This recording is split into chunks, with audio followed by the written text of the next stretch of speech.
오늘 계명의 무게라고 하는 주제를 나누도록 하겠습니다. 1977년입니다. 상당히 이제 오래된 그런 이야기인데 이제 미국 뉴욕에서 있었던 일입니다. 7월 13일 밤인데 9시 반 정도 돼서 뉴욕시에 정전 사태가 벌어졌어요. 발전소에 이제 벼락이 떨어졌습니다. 자, 그러니까 9시 반 전까지 뭐 가로등서부터 뭐 네온 사인서부터 멀쩡했다가 9시 반에 갑자기 모든 것이 다 나가버렸습니다. 자동차의 헤드라이트 말고는 빛이 없어요. 깜깜해졌습니다. 그러면서부터 이제 심각한 일이 벌어지기 시작합니다. 사람들의 마음속에 폭력성이 드러나고 광기가 드러나는 상황이 돼버렸어요. 어둠이 그렇게 사람들의 마음을 혼란을 가져다 줍니다.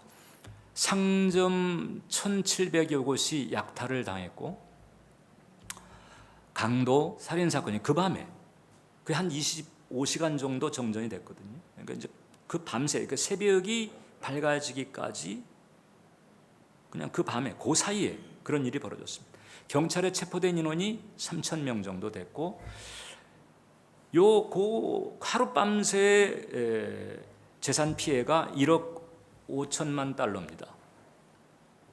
그러니 뭐 1,700~800억 원 정도의 재산 피해가 그 밤에 그 사이에 생겼고 그 뉴욕에 거주하던 주민 800여만 명 정도가 그냥 공포감에 벌벌 떨면서 지냈다는 거잖아요. 나중에 이제 검거자들을 조사해 보니까 이제 이 사회적으로 우범으로 분류된 사람들은 한 10% 정도고 이 나머지가 거의 대부분이 그냥 직장인 내지는 평범한 사람이었는데 그 밤에 그냥 그렇게 획 다 돌아버린 거죠. 그런 일이 벌어졌어요. 자, 이런 이제 소란을 겪고 난 다음에 이제 사람들이 깨닫게 된 것이 있습니다. 이 법이라고 하는 게 참 중요한 거구나. 법이 지켜진다는 것, 얼마나 소중한가를 이제 절감을 하게 된 거예요. 여러분, 바로 이제 계명의 가치가 바로 이제 여기 있다는 거죠. 왜 세상살이가 이렇게 힘들까?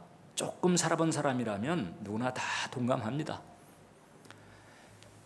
이게 돈이 있으면 있는 대로 없으면 없는 대로 또 지위가 높으면 높은 대로 뭐 안 그러면 안 그런 대로 아무튼 남녀노소 할 것 없이 조금 인생 살아본 사람이라면 이 인생살이가 이게 참 고단하다, 만만치 않다 이런 생각을 합니다. 질병 혹은 재난 이런 일들은 도대체 왜 생길까? 그게 꼭 생겨야 되나? 이제 그런 일이 닥치니까 우리가 겪지만 아니 왜 꼭 이런 일이 있어야 되나? 그냥 평화로운 상태 혹은 온전한 상태가 계속될 수는 없는 건가? 이런 의문 가질 수 있는 거거든요. 종교에서 천국, 뭐 극락 혹은 뭐 철학에서도 유토피아 개념을 얘기하는데 이게 뭐 이제 죽어서 간다는 거잖아요. 아니 죽어서 가는 거 말고 뭐 죽었는데 없으면 어떻게 되나? 그럼 죽기 전에 살아있는 이 세상에서 그런 환경은 불가능한가? 아니 천국 같은 데가 있다면 그러면 왜 이 세상은 그렇지 않은 걸까? 그리고 이 세상은 또 천국처럼 왜 될 수가 없는 걸까? 이제 이런 의문들을 우리가 가질 수 있죠. 근데 다 이것이 이제 한 가지에 기인합니다. 한 가지 몽고하니 이게 이 근원적인 보편 질서가 깨지기 때문에 생겨난 일이죠. 역시 그것도 법의 문제입니다. 법의 문제인데 이제 스케일이 다르죠. 그러니까 하나님의 법의 문제인 거예요. 근원적인 보편 질서, 이건 하나님의 창조 질서를 말합니다.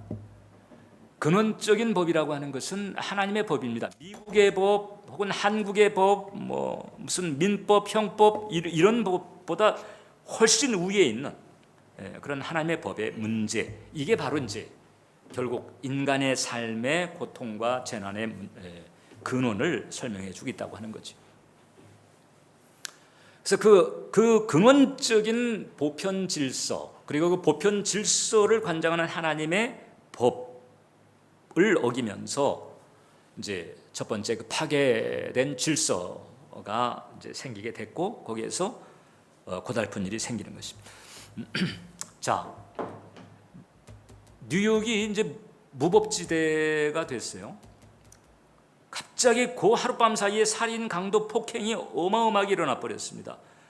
그로 인해서 많은 사람이 벌벌 떨었고, 또 실제로 고통을 당했고, 또 수감이 되고, 그래서 이 법이 무시가 되면서 그 고통과 혼란이 생기게 된 거거든요. 그 뉴욕시는 그 하룻밤 사이에 그렇게 된 거잖아요. 근데 인간 고통이라고 하는 것은 이제 이게 시간과 공간 차원에서 스케일이 다른 것뿐이지 이게 이치는 같은 거죠. 아담의 타락 이래로부터 하나님의 법이 깨지면서 수천 년을 걸치면서 그에 따른 고통이 생긴 거예요. 하나님의 법이 깨지면서 그런 살인, 강도, 질병 이런 고통들이 수천 년간 진행되고 있는 거죠. 결국은 이치는 같은 것입니다. 법이 깨졌으니까 고통이 따라온다는 거죠. 세월호 참사가 왜 생겼을까? 이제 안전 규정을 지키지 않았기 때문에. 삼풍백화점이 왜 무너졌을까? 건축 규칙을 지키지 않은 거죠. 코로나 시대 우리 이제 방역 수칙을 얘기합니다. 방역 수칙을 지키지 않으면 어떻게 돼요? 그러면 이제 병에 걸릴 확률이 높아지게 되고, 걸리게 되면 병원 신세를 지게 되고, 그 다음에 발열과 호흡 곤란과 이런 걸 겪다가 그 다음에는 끝장날 수도 있고. 그러니까 이제 방역 수칙을 지키려고 애를 쓰잖아요. 당장에 우리가 그 수칙을 지키려고 애를 쓰는 아주 절박한 현장을 지금 우리가 지내고 있는 거죠. 어떤 규칙 혹은 법이라고 하는 것은 이게 참 중요하다. 뭘 위해서? 안전을 위해서, 평안을 위해서 중요하다. 창조주 하나님의 법이 있는 거예요. 하나님의 수칙이 있어요. 그 하나님의 수칙이 깨진 그 부작용을 인간들이 인간 역사 내내 거치고 있다고 하는 거죠. 죽음, 질고, 저주 이런 거죠. 하나님 원래 인간을 당신의 대리자로 창조하셨고, 당신을 대리해서 이 땅을 잘 다스리고 관리하고 운영하기를 원하셨는데, 워낙에 많은 특권을 걸머쥐다 보니까 그만 마음이 교만해져서 이제 하나님의 품을 떠나버리게 됩니다. 그게 아담의 타락이잖아요. 하나님의 울타리를 떠나고 하나님의 그 법을 어기게 되면서 그때 저주가 닥치기 시작했습니다. 창세기 3장을 보면 아담에게 이르시되 내가 내 아내의 말을 듣고 내가 내게 먹지 말라 나무의 열매를 먹었은즉 땅은 너로 말미암아 저주를 받고, 그 이전에는 없던 개념, 현상이 생겼습니다. 저주라고 하는 거. 이게 그냥 툭 타고 들어온 거예요. 너는 내 평생에 수고하여 그 소산을 먹으리라. 땅이 내게 가시덤불과 엉겅퀴를 낼 것이다. 이제 땅을 통해서 먹고 살아야 되는 존재인데 가시덤불과 엉겅퀴가 납니다. 그러니까 이게 내가 수고해서 내가 씨를 뿌려도 소산을 내가 보장할 수가 없어요. 가시덤불과 엉겅퀴가 막아버리니까.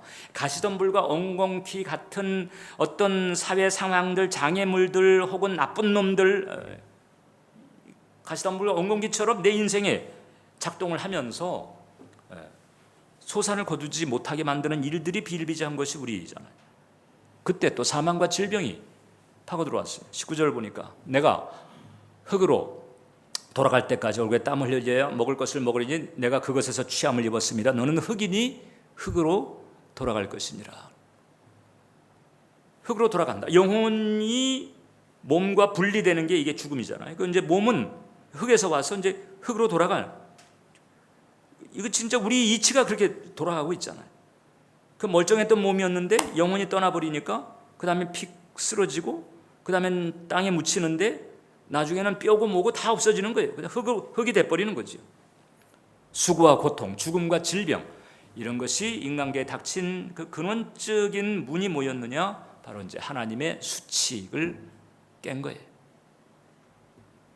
거기다 또 이제 사탄이 활동합니다. 얘가 또 활동하면서 어마어마한 그 어둠의 그 파워들이 작동을 하게 되는 거죠. 그래서 이제 혼란이 더 가중합니다. 이게 이제 첫 인간으로부터 이제 이런 일이 생겨버리니까 그 이후에 후손들은 태어나면서 이제 그 판세, 그런 상황에 태어나는 거죠. 그러니까 이제 이 고생이라고 하는 게 이게 숙명적인가 보다. 먹고 살기 힘들고, 그 다음에 병 걸리고 죽고, 뭐 이런 게 인간에게 본연적인 것인가, 이렇게 생각할 정도가 돼버린 거예요. 욥기 5장을 보면 사람은 고생을 위하여 났나니, 원래 이게 아닌데, 하나님의 수칙을 깨면서 이렇게 돼버린 거예요. 불꽃이 위로 나르죠. 물은 아래로 떨어지고 불꽃은 위로 튑니다. 그 당연한 거잖아요. 그것처럼 이 인생에 고생이 있다고 하는 것은 당연한 것처럼 돼버렸습니다. 원래는 그게 아니었는데. 그렇게 힘겨운 우리들을 위해서 하나님께서 찾아오셨다는 거잖아요.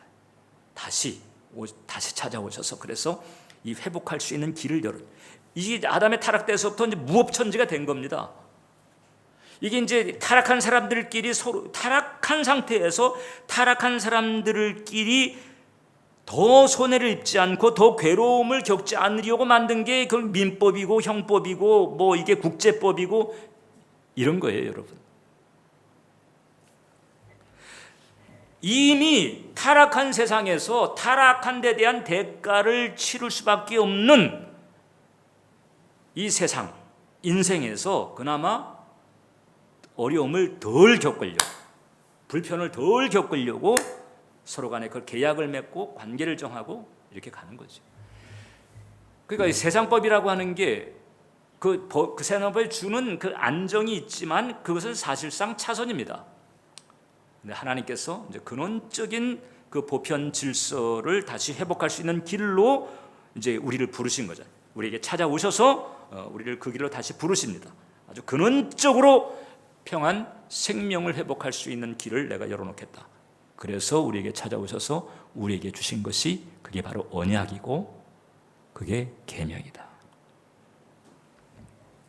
그래서 우리가 그 언약과 계명을 잘 지키면 출애굽기 19장 볼 때 세계가 다 내게 속하였나니, 세계가, 온 우주가 보이지 않는 영역까지 다 포함한 거죠. 사실 너희가 내 말을 잘 듣고 내 언약을 지키면 너희는 모든 민족 중에서 내 소유가 되겠고 너희가 내게 대하여 제사장 나라가 되며 거룩한 백성이 되리라. 너는 이 말을 이스라엘 자손에게 전할지니라.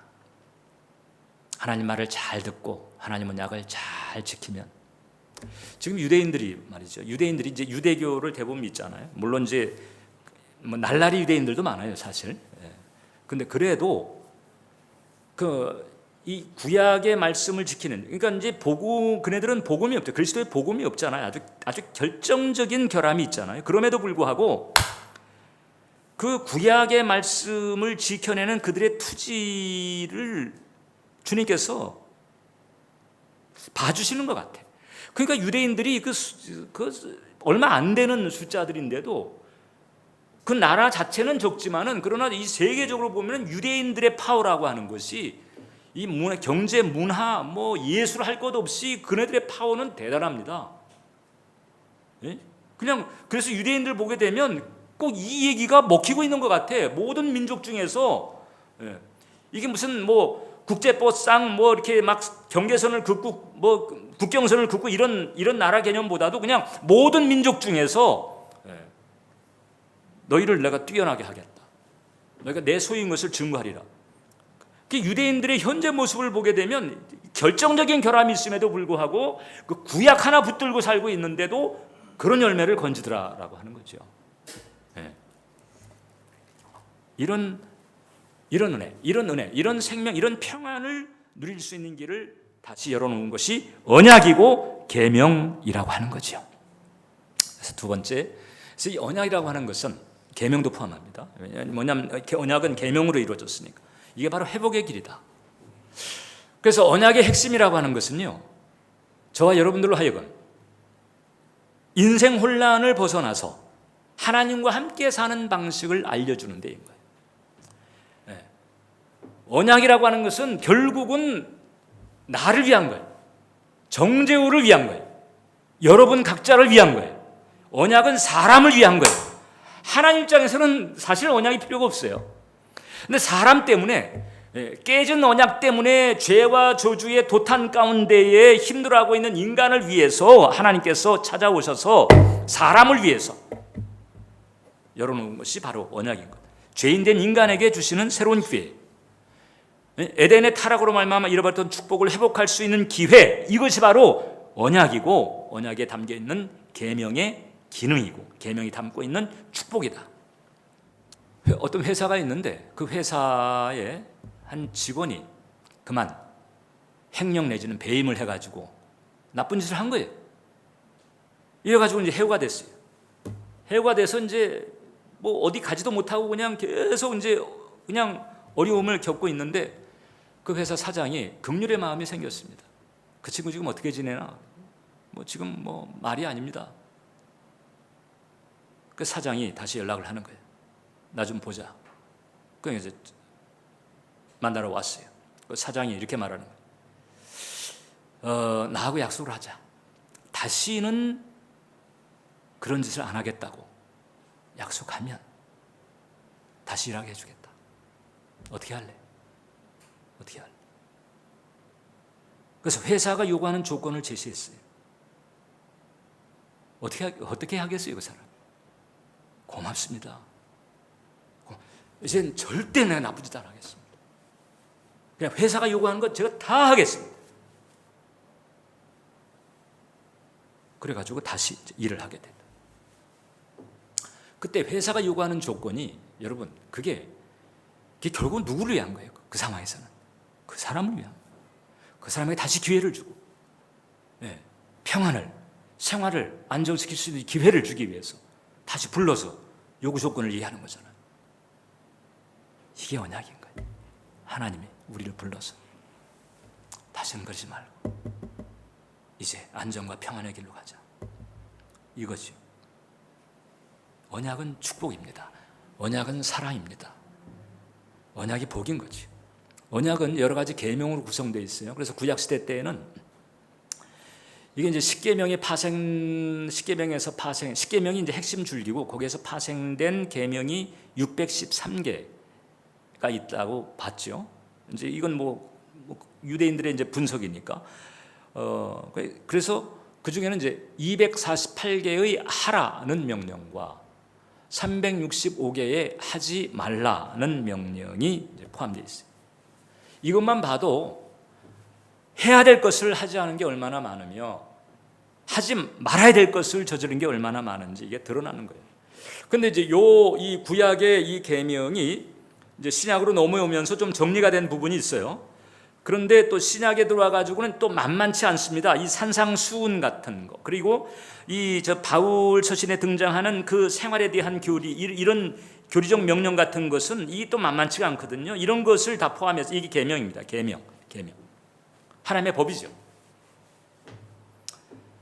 이것을 이제 잘 지키면 괜찮아. 이제 이것을 벗어나면 이제 하나님께서 벗어나 다시 열려진 기회고 다시 주어진 기회인데 이거 날려버리는 거죠. 이렇게 돼버려요.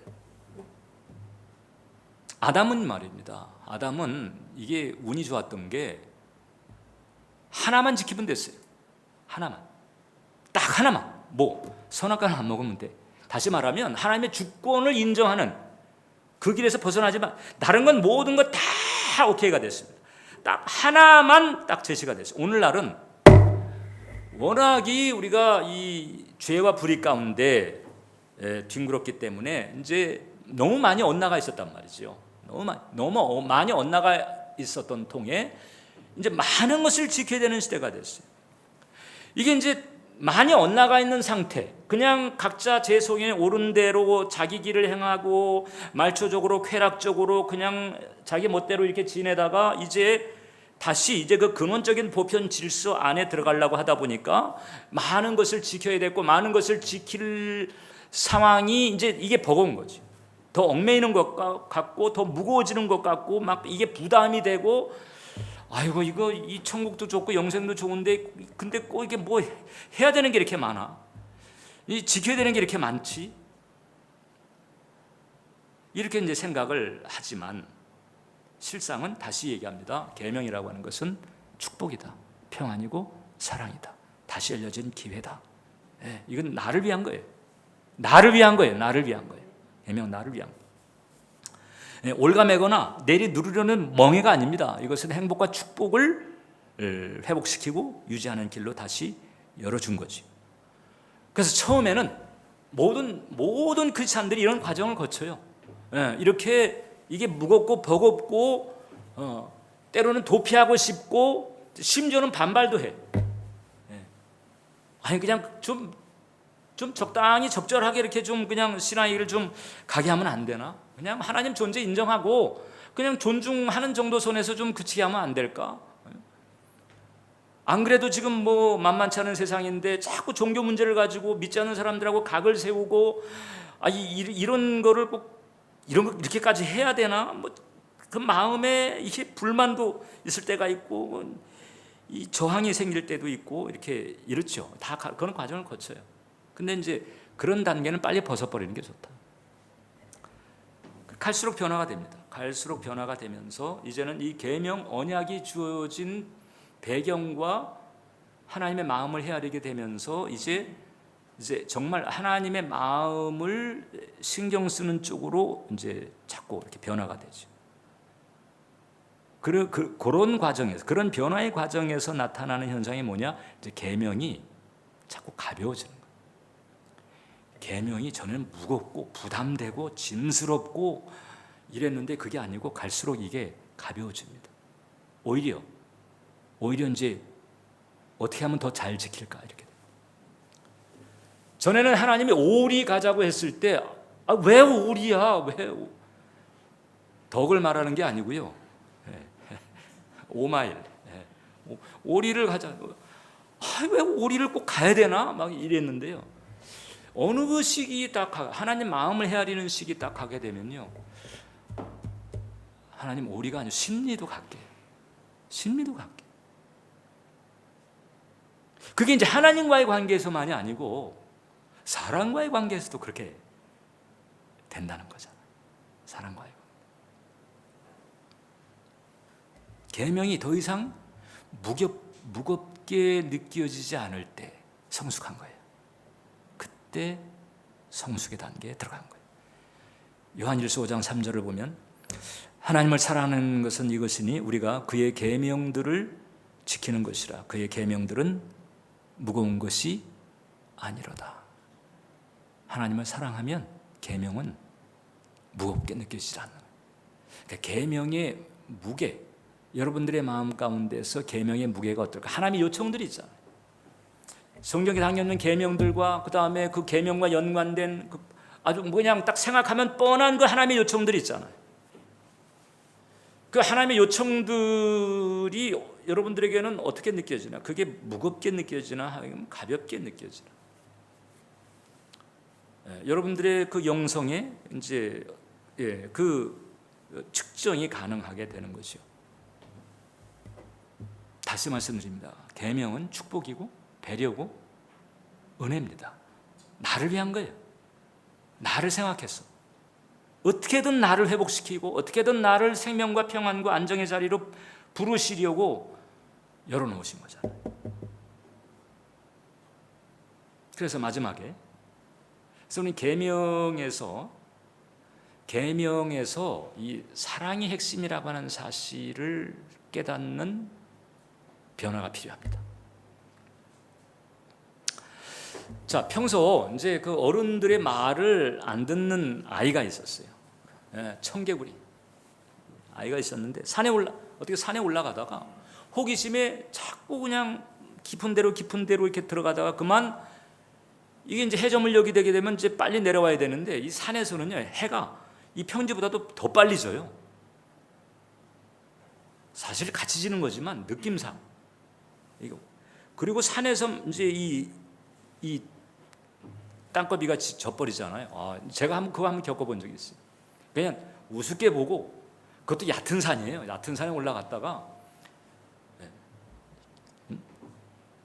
그래요 이제 내려가 지금 이게 해가 지겠네. 그리고 이제 내려가자 그러면서 이제 좀 여유 있게 이제 움직였거든요. 그런데 그냥 땅거비가 확 져버리는데 깜깜해지는 거예요. 후라시도 없고 깜깜해지는데 이거 그건 무슨 뭐가 있어요? 조명이 별도 없고 달도 없는 상황에서 이게 어디를 어떻게 디뎌요? 그 디뎠다가 그냥 그 공포라고 하는 게, 그래서 그 산에서 어둠을 만난다는 게 이게 참 기막힌 상황인데 그 아이가 그 상황이 된 거예요. 아무리 소리를 질러도 아무도 응답도 없고 이젠 뭐 마음속에 그냥 온갖 두려움과 공포가 그냥 가득한 상태에 쩔쩔매고 있는데, 이제 이렇게 막 울고 막 불고 막 소리를 지르고 하는 소리를 이제 들었던 모양입니다. 저 먼 데서 이제 그래서 어떤 아저씨가 거기까지 찾아온 거죠. 이 지금 길을 잃었구나. 이래가지고 이제 후라시를 들고 찾아와가지고 그 누구 있니? 이래. 그냥 이 복음이죠. 그게 복음인 거지요. 그 상황에서는 그게 복음인 거. 누가 있냐? 예, 그래. 만났어요. 그 아저씨를. 아이고, 네가 고생 많았구나. 날 따라오거라. 그래. 날 따라오거라. 나만 따라와야 돼. 좌로나 우로나 치우치면 안 된다. 나만 따라와야 돼. 그럼 그 아이가 어떻게 하겠어요? 아니, 왜 좌우로 치우치지 말라는 거예요? 왜 꼭 아저씨만 따라가야 돼요? 좀 내 마음대로 좀 하면 안 돼요? 이렇게 하겠냐고. 예. 그게 아니잖아요. 군소리 없이 쫓아가요. 군소리 없어요. 그냥 뒷꽁무니만 그냥 다른 데 쳐다보지도 않습니다. 그냥 그 꽁무니만 따라오는 거지. 이게 이제 계명을 따르는 우리의 자세가 되어야 되는 거지. 네, 그런 상황이 있던 우리에게 이제 지금 제가 드린 스토리하고 조금 다른 것은 이제 하나님께서 찾아오신 거잖아요. 조금 아까 그 아이는 지나가던 아저씨가 찾아왔지만 우리는 하나님 아버지가 찾아오신 거거든요. 할렐루야. 하나님께서 계시고 그 사랑이 하나님께서 사랑으로 찾아오셨단 말이죠. 찾아오셨.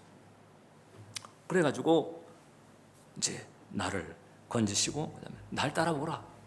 날 따라오라. 그게 계명인 거예요. 그제서 우리는 깨닫게 되는 거죠. 아이고, 이 길이 살 길이구나. 이거죠. 그러면서 이제 날 찾아온 염려의 마음, 사랑의 마음을 가지고 찾아온 그 아버지를 헤아리게 되는 거지. 그래서 그 아버지에게 사랑을 느끼는 거예요. 그 아버지에게 사랑을 느끼면서 아버지에 대해서 신뢰하면서 사랑과 신뢰를 아버지에게 두면서 순종하는 거지. 이게 바로 가장 올바른 순종의 멘탈이다. 이런 거지. 그래서 이 하나님의 마음을 자꾸 헤아리면 헤아릴수록 이제 그 사랑에 감사하게 되고 그 사랑의 실체를 느끼면서 이제 점점 더 이게 그냥 이게 지키느냐 안 지키느냐가 아니고 이제 사랑하느냐 사랑하지 않느냐로 그렇게 이제 넘어가는 거예요. 그래서 이 핵심, 하나님과의 관계의 핵심이라고 하는 게 이게 계명을 지키느냐 안 지키느냐 이것보다도 더 깊은 것이 뭔고하니 이제 이게 사랑과 친밀감에 있다는 거.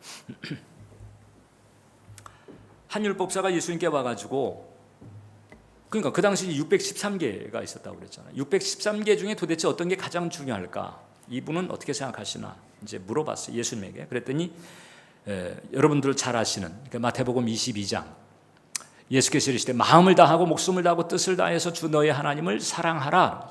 이웃도 내 몸처럼 사랑하라. 그러니까 하나님 사랑, 이웃 사랑인데 이제 하나님 사랑이 먼저지요. 하나님 사랑이 먼저고 그 하나님을 사랑하면서 또 하나님의 사랑을 받으면서 그 하나님의 사랑에 힘입어서 이웃을 사랑하는,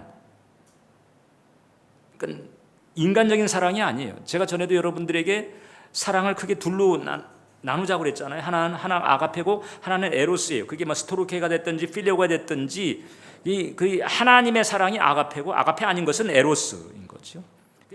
아가페. 이게 핵심이라는 거죠. 이게 계명의 핵심이에요. 근데 이 계명보다도 더 중요한 게 관계인 거잖아요. 계명의 핵심, 관계의 핵심이 사랑인 거예요.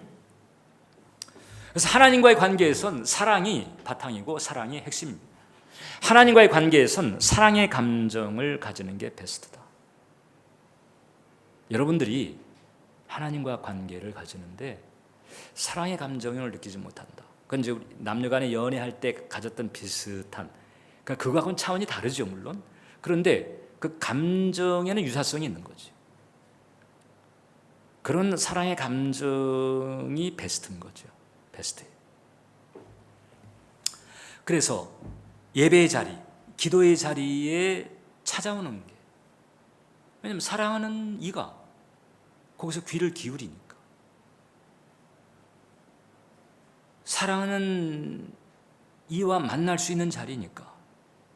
그래서 오는 거죠. 수칙을 잘 지켜야 되겠지만 코로나가 기승을 부려도 그게 성전이 됐든 골방이 됐든 하나님 사랑하는 그분이 기다리니까, 사랑하는 그분이 만나기를 원하니까, 그래서 기도의 자리, 예배의 자리를 찾는 거죠. 그러니까 우리가 교회를 다니거나 혹은 교회에서 뭐 섬기거나 뭐 이렇게 할 때 이게 그 사랑의 감정, 사랑의 무드에 바탕한 것이 아니고 이게 교리적이거나 혹은 지식적이거나 혹은 의무적인 이런 베이스가 있다고 한다면 그것도 구원 안 받은 것은 아니에요. 구원 안 받은 것은 아닌데 그것은 자녀 베이스보다는 종의 베이스인 거죠. 가장 깊은 경지를 모르는 것과 같다 이렇게 말할 수가 있어요. 그 유명한 사랑장 고린도전서 13장 13절에 보면 믿음, 소망, 사랑 이 세 가지는 항상 있을 것인데 그 중에 제일은 사랑이다. 자, 여기서 여러분 사랑을 말한다고 그래서 그냥 뭐 상대가 혹은 또 어떤 관계 가운데에서 그냥 막 마구 행하고 그냥 아무렇게나 행하고 이렇게 행한다고 그래가지고 그냥 은혜로 넘어가고 그냥 봐주고 그냥 눈 감고 이런 것만은 아니에요. 여러분 초대교회가 성령으로 충만했고 사랑이 성령으로 말미암은 사랑이 가득했지만 아닌 것은 아니었던 거예요. 그래서 아나니아와 삽비라가 죽게 된 배경도 마찬가지잖아요.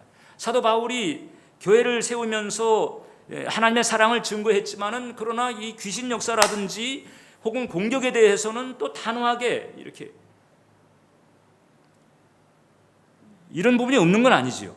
그러나 그 하나님과의 관계에 있어서는 이거 사랑의 맥락이 너도 나도 모두가 다 사랑의 바탕에서 하나님을 사랑으로 하게 되면 사실 문제가 있을 수가 없는 거거든요. 어떤 조직이, 어떤 교회. 사랑이 핵심입니다. 하나님과의 관계의 핵심도 사랑이고 하나님이 주신 계명의 핵심도 사랑인 거지. 그래서 마음과 목숨과 뜻을 다해서 하나님을 사랑하는 삶을 살고 있다면 기본은 지금 하고 있는 거예요.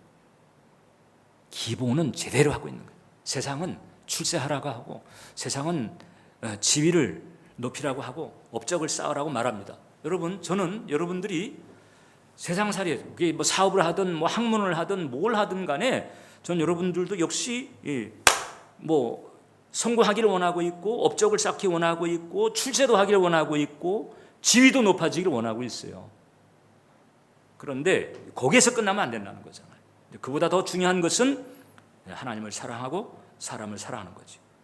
그 출세, 그 지위, 그 업적을 도구로 해서 하나님을 사랑하고 사람을 사랑하는. 만약에 그 사랑의 부분이 없다고 한다면 그건 세상 사람과 다를 바가 없고 그럼 세상 사람들의 운명과 다 다를 바 없어지게 되는 거죠. 그러나 하나님을 사랑하고 사람을 사랑하는 신실하게 꼭 무슨 꼭 연인 관계만을 상상하지 마세요. 그냥 좋은 친구도, 그래서 다윗과 요나단처럼 그 요한복음 15장처럼 그 친구, 내가 너희를 친구라 하였느니 아주 신실한 우정, 이것도 사랑의 한 패턴이거든요. 그래서 그것을 친밀감이라고 표현하잖아요. 그래서 우리가 그걸 사랑으로 표현하든지 아니면 친밀감으로 표현하든지 그런 그 은혜를 가지고 하나님과 함께 가게 되면 모든 상황을 돌파하게 되고 모든 상황을 감당하게 되고 모든 상황 속에서 승리하게 된다. 분명합니다. 존 파이퍼 목사, 이분이 이제 미국의 사실 영적 지도자 중에 한 사람이잖아요. 코로나가 도대체 이게 무엇을 의미합니까? 많은 사람들이 물어본 거지요. 그분은 어떻게 생각하시나? 이게 뭐 하나님의 뭐 징벌이라고 얘기하기도 하고 뭐 어떻게 봐야 됩니까? 이제 그분이 그런 얘기했습니다. 지금은 이 세상이 견고하지 않다는 것을 깊이 절감하는 시기다. 겉보기에 든든했던 토대들이 온통 흔들리고 있다. 이 시점에 우리가 물어야 할 질문은 이것이다. 이게 뭐 하나님의 벌 내린 거냐 아니냐 이런 질문이 아니고요. 나는 견고한 반석 위에 서 있는가? 이게 우리라고 하는 단어도 이게 그냥 뭉뚱그려서 그냥 넘어갈 수 있어요. 나예요, 나는 견고한 반석에 서 있는가? 나는 과연 결코 흔들릴 수 없는 반석 위에 서 있느냐? 이 질문을 해야 된다는 거예요. 이 질문을 해야 돼요. 그래서 반석 위에 올라서야 되는 거죠. 반석 위에 올라서면 돼요. 반석 위에 올라선다고 그래가지고 그럼 뭐 코로나를 비롯한 무슨 질병이나 뭐 여러 가지 뭐 고통이나 고난이 전혀 뭐 무풍지대냐? 여러분 그렇지는 않습니다. 저는 여러분들에게 그런 걸 보장하지는 않아요. 성경도 그런 걸 보장하지 않습니다. 그런 은혜가 없는 것은 아닌데 그것을 딱 규정화할 수는 없어요. 왜냐하면 만약 그렇게 된다면 12 사도들은 순교를 당하지 말았어야지. 혹은 믿는 사람들은 병원에 갈 일도 없고, 믿는 사람들은 뭐 파산할 일도 없고, 그러나 열심히 잘 하고 성실하게 하는데도 어려움을 겪는 그런 경우들은 많이 있습니다. 저는 그래서 모든 상황 속에서 합력해서 선이 되게 만들고 승리하게 해주시는 그 하나님의 은혜라고 하는 것이 바로 반석에서 오는 축복이다라고 하는 거죠. 반석에서 오는 축복. 아까 제가 말씀드렸잖아요. 그 유대인들이 그리스도의 복음이라고 하는 핵심이 빠져 있음에도 불구하고 그 구약을 붙들고 있는데 유대인들이 어떻게 보면 부스럭이거든요. 그리스도의 복음에 비춰보면 부스럭인데 그 부스럭이 붙들고서는 세상에 여러 민족 중에 가운데서 실세의 민족으로 지금 그렇게 살고 있잖아요. 이런 은혜 같은 게 저는 있다고 확신을 하는 거죠. 그래서 반석 위에 올라가는 것이 중요하다. 반석 위에 올라가는 것이 중요하다. 그럼 어떻게 하면 그 반석 위에 올라갈 수가 있을까? 이게 이제 계명과 언약을 주신 하나님의 마음을 헤아리면서 그 사랑에 감사하고 그 사랑에 감업하면서 사랑으로 순종하는 거죠. 사랑으로 순종하는 게 반석 위에 올라가는 거예요. 그래서 이를 위해서 우리는 두 가지를 해야 됩니다. 첫 번째는 뭔가 하니 하나님께 구해야 돼. 하나님의 그 아가페, 그 하나님의 사랑 이것을 알게 하고 체험하게 해달라고. 그 그리스도의 사랑 이게 이제 같은 얘기입니다. 이것을 알게 하고 체험하게 해달라고. 사도 바울은 그래서 이 기도를 본인도 열심히 했고 그 다음에 자기가 세운 교우들에게도 열심히 중보했던 것 같아요.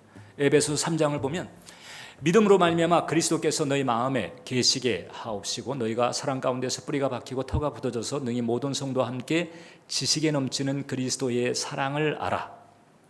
그 넓이와 길이와 높이와 깊이가 어떠함을 깨달아 하나님의 모든 충만하신 것으로 너희에게 충만하기를 구한다. 중보하고 있는 거죠.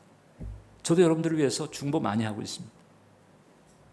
매일 밤 이 자리에서 십자가 앞에서 여러분들을 품고 기도하고요. 저 자신을 위해서도 이 사랑을 알고 체험하고 이 사랑에 잠기기를 기도하고 있고 여러분들에게도 이 사랑이 풀어지기를 기도하고 있어요.